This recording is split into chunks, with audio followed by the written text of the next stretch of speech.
So yun guys, kakain na yung mga pusa natin. Pangalawang meal nila to sa isang araw. So yan, pakita ko sa inyo yung pagkain nila. Pine-prepare ko. Ito. Yan. Teka, buksan natin. Hop. Hindi pa siya okay, no? Chicken breast. Lalagyan natin siya ng kalabasa na merong malunggay. Ayan. Then, hahaluan din natin ito. Yung kanilang Royal Canin na dry food. Pinili ko is kitten kasi mas mataas yung protein nila. Tapos, sasabawan natin ng pinaglagaan ng malunggay, ng kalabasa, at netong manok. Yung stock nila, yung pinaglagaan. Lalagyan natin yung loob niyan. Okay? So, yan. Pwede na to siguro. Then, assemble.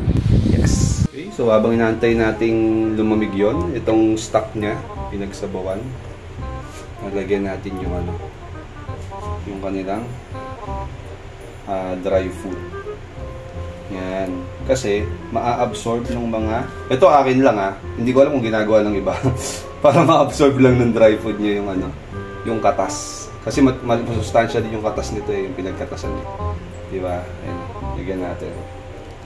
Tignan nyo mamaya, wala nang yan, wala nang sabaw. Kasi, na-absorb na ng dry food yung pinagsabawan ng kalabasa at malunggay. Pati ng chicken. So, matindi yan. Punong-puno yan. Hitik yan. Hitik yan. Kulang lang ako ng fish oil Wala pa akong fish oil Tapos lalagyan natin ng, syempre, yung ating chicken breast. Okay?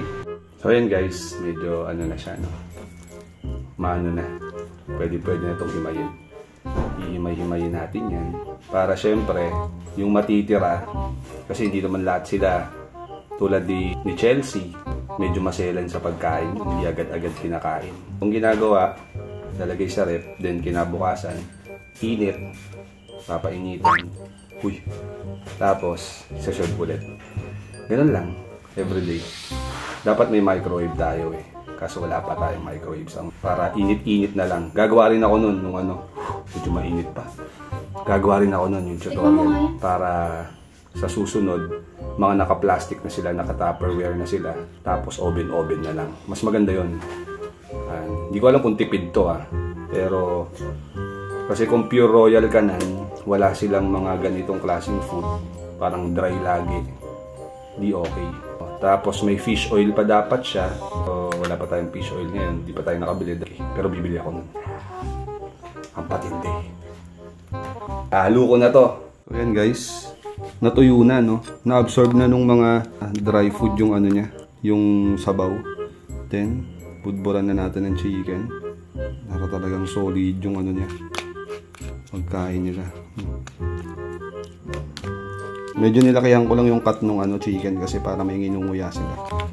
May nginangata. Yan. Tapos try na natin ipakain. Tulad niyan, no?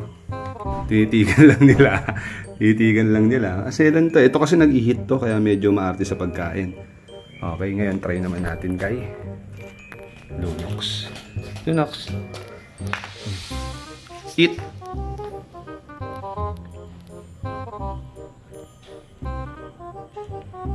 So medyo kumain siya, no? Try naman natin si Atlas and si Nana. Hindi, si Pablo kumakain din.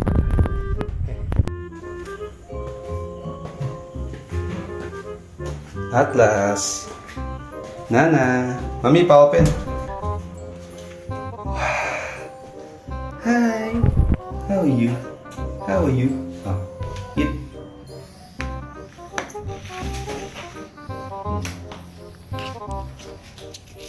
Para kay Nana.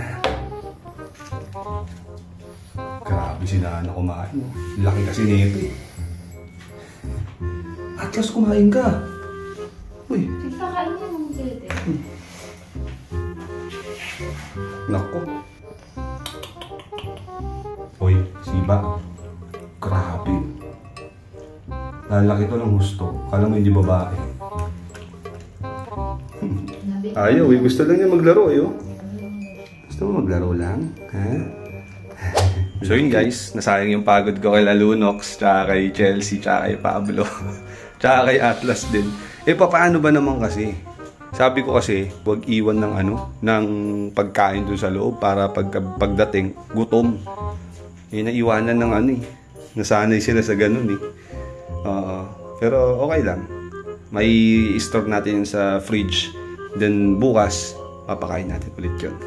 Iinitin lang natin. Lalagyan lang natin ng sabaw yung mainit nito. Yung natira na stock. Tapos pwede na ulit pakainin yun. Lang. Isa.